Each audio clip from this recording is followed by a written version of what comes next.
Bismillahirrahmanirrahim. Assalamualaikum warahmatullahi wabarakatuh. Waalaikumsalam warahmatullahi wabarakatuh. Bismillahirrahmanirrahim. Alhamdulillahirabbil alamin. Wassalatu wassalamu ala asyrofil anbiya'i wal mursalin Sayyidina Muhammad ibn Abdillah. Perkenalkan, nama saya Ahmad Rafiqi, prodi PHI. Di sini saya akan mempresentasikan metode pembelajaran to stay to stray, yang dimana yang diampu oleh Bapak Umar SPDI. Agar mempersingkat waktu, di sini saya akan membacakan pengertian model pembelajaran TSTS atau disebut dengan to stay to stray. Salah satu model pembelajaran kooperatif adalah model TSTS 2 tinggal 2 tamu yang dikembangkan oleh Specker Kagan 1992. Metode ini dapat digunakan dalam semua mata pelajaran dan untuk semua tingkat usia peserta didik. Metode pembelajaran kooperatif tipe to stay to stray merupakan sistem pembelajaran dengan agar siswa dapat saling membantu, bertanggung jawab, saling memecahkan masalah, dan saling mendukung untuk berprestasi. Dan juga metode ini juga melatih siswa untuk bersosialisasi dengan baik. Adapun ciri-ciri model pembelajaran to stay to stray atau disebut TSTS: 1. Siswa bekerja dalam kelompok secara kooperatif untuk menyelesaikan materi pembelajaran. Yang kedua, kelompok dibentuk dari siswa yang memiliki kemampuan tinggi, sedang, dan rendah. Dan yang ketiga, bila mungkin anggota kelompok berasal dari ras, budaya, suku, jenis kelamin yang berbeda. Dan yang terakhir, penghargaan lebih berorientasi pada kelompok daripada individu. Adapun tujuan model pembelajaran to stay to stray, dalam model ini pembelajaran siswa ini menyajikan kegiatan mendengarkan apa yang diutarakan oleh teman-teman ketika sedang bertamu, yang secara tidak langsung siswa akan dibawa untuk mendengarkan apa diutarakan oleh anggota kelompok yang tuan rumah tersebut. Dalam proses ini akan terjadi kegiatan menyimak materi pada siswa. Dalam model pembelajaran kooperatif TSTS ini memiliki tujuan yang sama dengan pendekatan pembelajaran kooperatif yang telah dibahas sebelumnya. Jadi siswa diajak untuk bergotong royong dalam menemukan suatu konsep. Penggunaan model pembelajaran kooperatif TSTS akan mengarahkan siswa untuk aktif baik dalam diskusi, tanya jawab, mencari jawaban, menjelaskan, dan juga mendengarkan materi yang dijelaskan oleh teman. Adapun langkah-langkah model pembelajaran to stay to stray: yang pertama, siswa bekerja sama dalam kelompok berempat seperti biasa. Setelah selesai, 2 siswa dari masing-masing kelompok akan meninggalkan kelompoknya dan masing-masing kelompok yang lain. 2 siswa yang tinggal dalam kelompok, mereka membagikan hasil kerja dan informasi mereka ke tamu mereka. Dan yang kedua, tamu mohon diberi dan kembali ke kelompok mereka sendiri dan melaporkan pertemuan mereka dari kelompok lain. Dan yang terakhir, kelompok kerja dan membahas hasil kerja mereka. Adapun kelebihan model to stay to stray: yang pertama, dapat diterapkan pada semua kelas atau tingkatan keinginan belajar siswa menjadi lebih bermakna. Dan yang B, lebih berorientasi pada keaktifan. Dan C, diharapkan siswa akan berani mengungkapkan pendapatnya, dan yang D, menambah kelompok dan rasa percaya diri siswa. Dan yang E, kemampuan berbicara siswa dapat ditingkatkan. Dan yang terakhir, membantu meningkatkan minat dan prestasi belajar. Adapun kekurangannya model to stay to stray ini atau disebut dengan TSTS: yang A, membutuhkan waktu yang lama. Dan yang B, siswa cenderung tidak mau belajar dalam kelompok. Dan yang C, memerlukan banyak persiapan bagi guru, atau yakni materi, dana, dan tenaga. Dan yang D, guru kesulitan dalam pengelolaan kelas. Di sini saya akan menerapkan metode pembelajaran to stay to stray di kelas 9 MTS atau Tsanawiyah. Langsung apa ingat gitu. Bismillahirrahmanirrahim. Assalamualaikum warahmatullahi wabarakatuh. Bagaimana kabarnya? Alhamdulillah.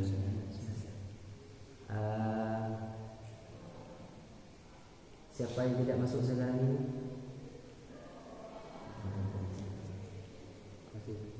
Oh, sudah semua. Di sini Bapak akan memberikan soal, memberikan tugas kelompok. Yang pertama kelompok 1, kelompok 2, kelompok 3 dan kelompok 4. Kelompok 1 kelompok merah, saya namakan kelompok merah, dan kelompok 2 kuning, 3 hijau, dan yang terakhir biru. Paham? Paham. Jadi selanjutnya kelompok 1 dan kelompok 3, kelompok 4 dan kelompok 3 ini tugasnya untuk mencari informasi ke kelompok 1 dan 2, dan kelompok 3 dan 4 mencari informasi ke kelompok 1 dan 2. Paham?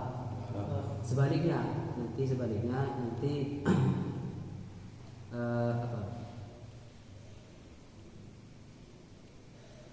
mempresentasikan hasil yang mencari informasi tersebut. Coba sudah mencari informasi kelompok 4 ke kelompok 1 dan kelompok 3 ke kelompok 2.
Baik, di sini saya akan beri waktu 3 menit untuk mencari informasi tersebut.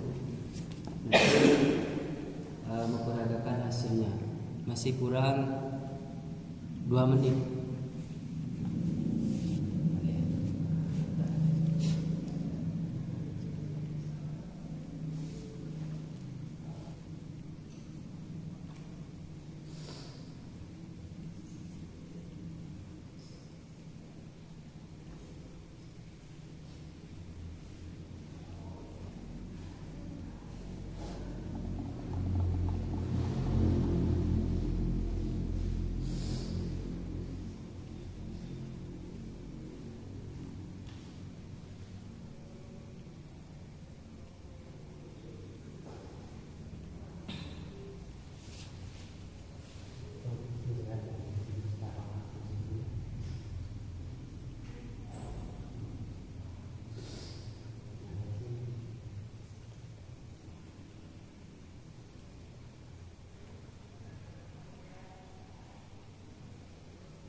Bahasanya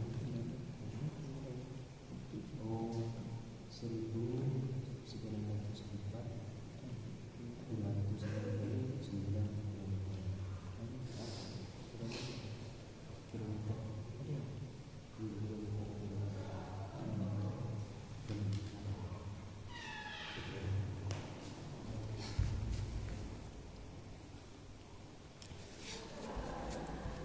Oke, waktu sudah cukup. Di sini saya akan menunjuk kelompok merah untuk mempresentasikan terkait informasi tersebut. Coba kelompok merah.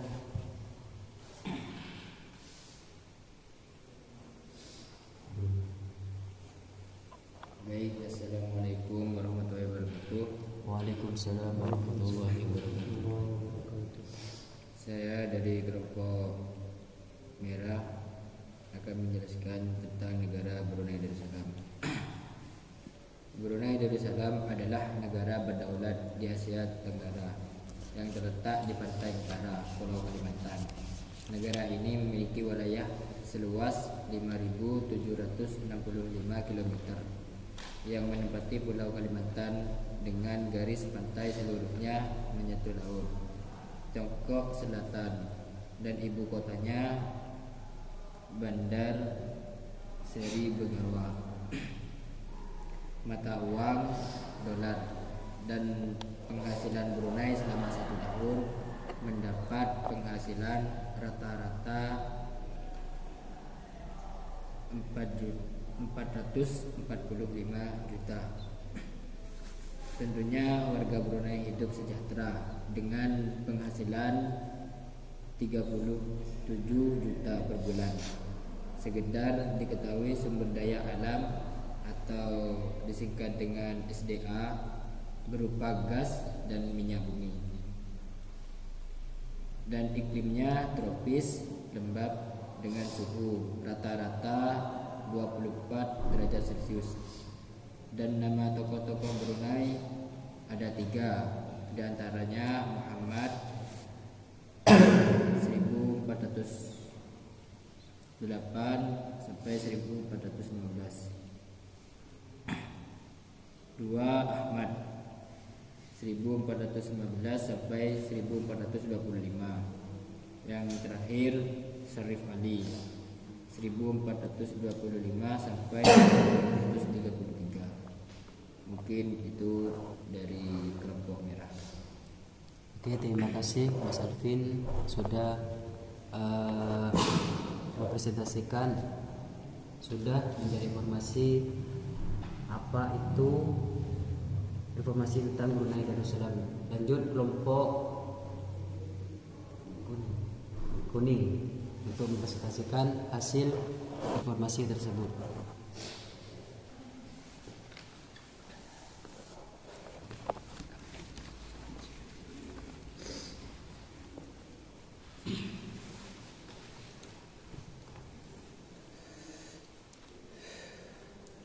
Ya, di sini saya akan menjelaskan tentang negara Singapura.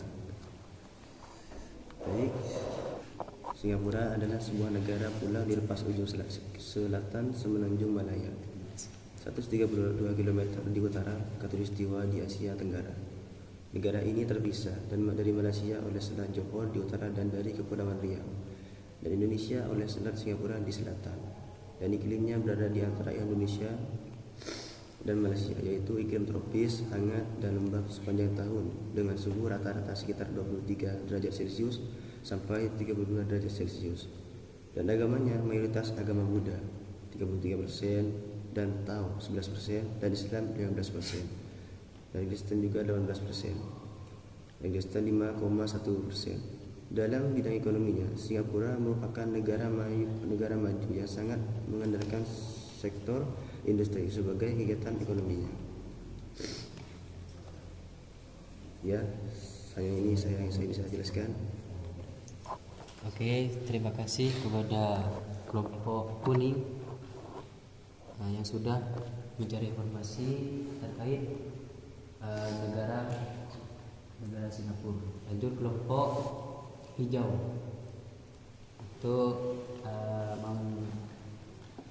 menjelaskan informasi tentang negara Indonesia. Silakan maju.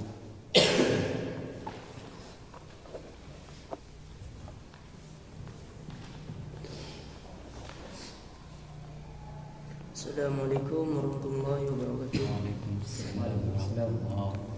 Saya akan menjelaskan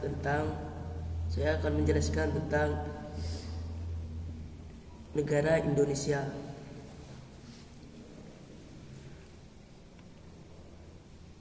Indonesia merupakan negara terbesar ke-14 sekaligus negara kepulauan terbesar di dunia dengan luas wilayah sebesar 1904.569 km serta negara dengan pulau dan bahasanya lebih dari 700 bahasa. Kota terbesar Jakarta, mayoritas agama Islam 86-70% Islam, Kristen 10-72%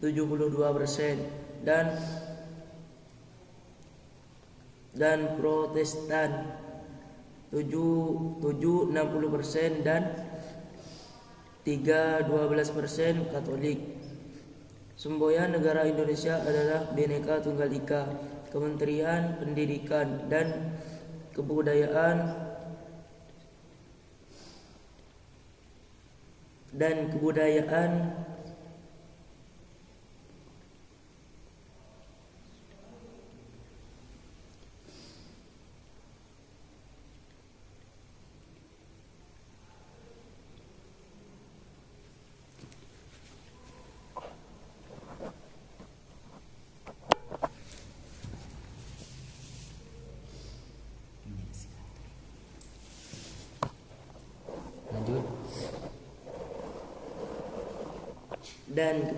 menjelaskan semboyan negara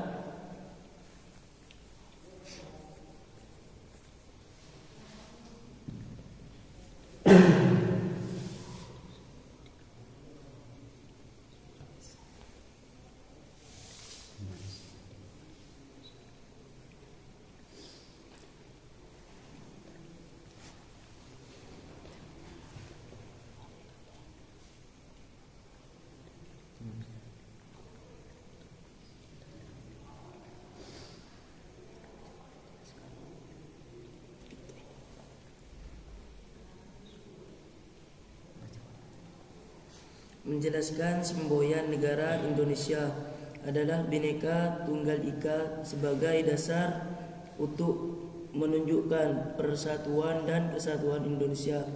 Letak geografisnya kepulauan Indonesia di antara benua Asia dan benua Australia serta di antara Samudra Hindia dan Samudra Pasifik.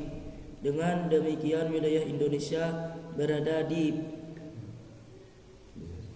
berada di posisi silang yang mempunyai arti penting dalam kaitannya dengan iklim dan perekonomian.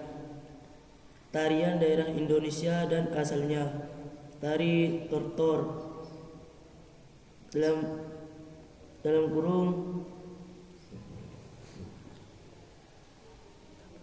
Tapanuli Utara, tari piring Minangkabau, tari Taruk Langgai Mantawai. Oke, terima kasih kepada Mas Zainuri yang telah menjelaskan informasi tentang negara Indonesia. Oke, mungkin bisa kembali ke tempat duduknya dan lanjut yang terakhir kelompok biru. Monggo persilakan.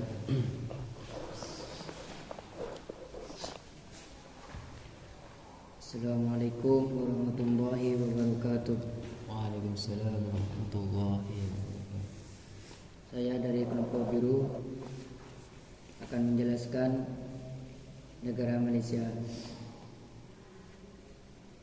Malaysia adalah negara federal yang terdiri dari 13 negeri dan 3 wilayah federal di Asia Tenggara dengan luas 330,803 km persegi. Ibu kotanya adalah Kuala Lumpur, sedangkan Putrajaya menjadi pusat pemerintah federal. Jumlah penduduk negara ini mencapai 32.730. jiwa pada tahun 2020. Luas negaranya 329,847 km². Mata uangnya ringgit dan iklimnya beriklim tropis ditandai dengan curah hujan tinggi yang iklimnya dipengaruhi oleh angin musar, dan agamanya mayoritas Islam. Dan dari segi perekonomiannya, Malaysia merupakan terbesar ketiga di Asia Tenggara dan ke-29 di dunia berdasarkan PDB inflasi yang banyak sekitar 0,4% serta angka kemiskinan sebesar 3,5%, menjadikan Malaysia sebagai salah satu negara yang perekonomiannya maju dengan pesat setelah krisis ekonomi pada tahun 1998 yang mengguncang Asia.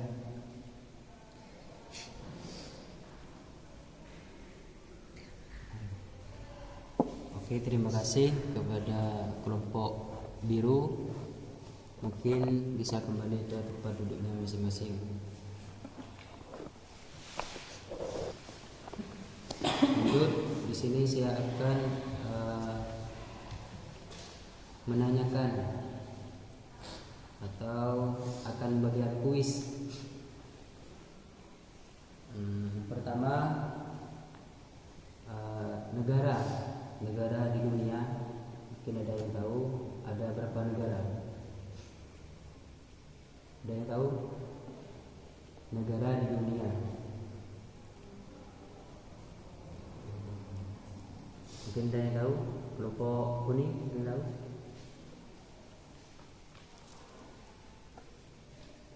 Tahu kelompok merah? Nanti hadiahnya akan mendapatkan uang sebesar Rp10.000.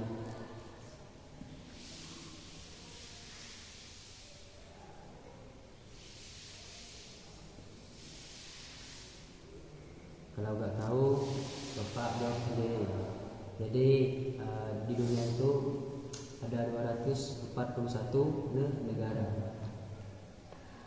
tapi hanya 195 negara yang masing-masing negara tersebut tersebut masing-masing memiliki ibu kota. Gitu. Jadi coba tadi ada berapa negara? 241 negara. Oke. Coba soal yang kedua. Pertanyaan yang kedua. Presiden pertama Brunei. Presiden pertama Brunei, ada yang tahu? Presiden pertama Brunei, ada yang tahu?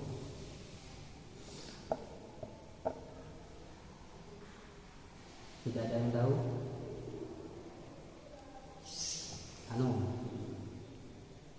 Kalau nggak tahu, wes Presiden pertama Indonesia. Kelompok merah. Insinyur Soekarno. Ya, sip. Nanti akan dapat imbalan, akan mendapat hadiah dari Bapak. Kalau presiden pertama Malaysia, ada yang tahu?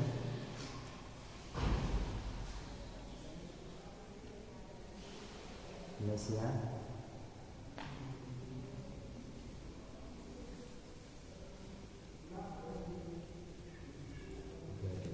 Ada kurang nggak belajar. Jadi presiden pertama di Malaysia itu namanya Tengku Abdul Rahman, putra, dan merupakan perdana menteri Malaysia yang pertama. Jadi presiden pertama Malaysia itu adalah Tunku Abdul Rahman. Ingat, Tunku Abdul Rahman.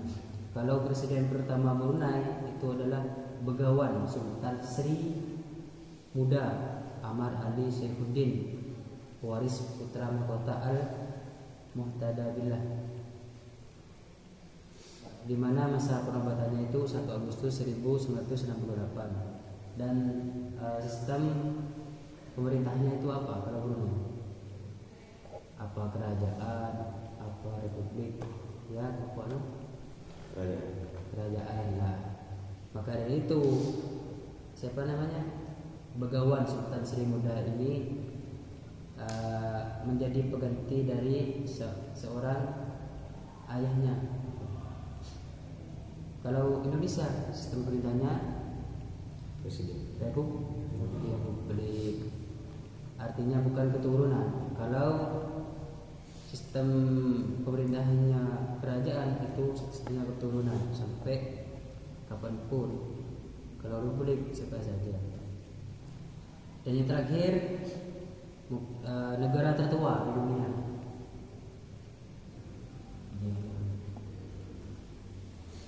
Negara tertua di dunia, mungkin Anda tahu?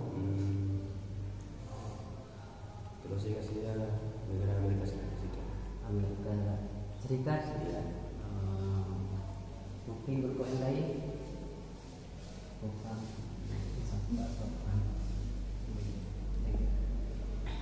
Kemudian tahu.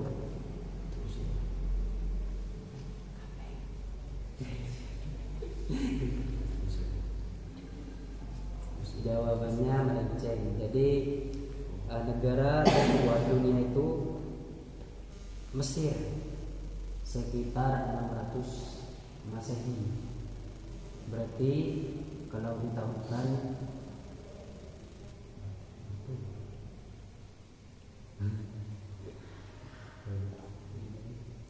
intinya 600 Masehi kalau dari sekarang. Mungkin dari Bapak cukup sekian, terima kasih. Assalamualaikum warahmatullahi wabarakatuh. Waalaikumsalam warahmatullahi wabarakatuh. Mungkin presentasi dari saya, jika ada tutur kata yang salah mohon dimaafkan. Jika ada kekurangan mohon dimaafkan. Sekiranya Assalamualaikum warahmatullahi wabarakatuh.